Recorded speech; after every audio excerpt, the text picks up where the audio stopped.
এক সিংহ তার গুহায় গভীর ঘুমে আচ্ছন্ন। হঠাৎ একটি ছোট ইঁদুর ছোটাছুটি করতে করতে সিংহের নাকের এক ছিদ্রে ঢুকে পড়ল। ফলে সিংহের ঘুম ভেঙে গেল।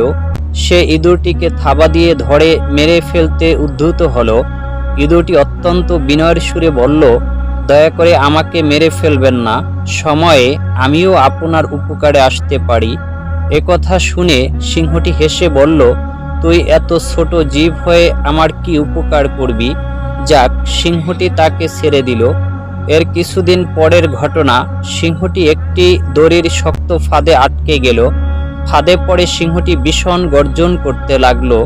গর্জন শুনে ইঁদুরটি দৌড়ে সেখানে গেল।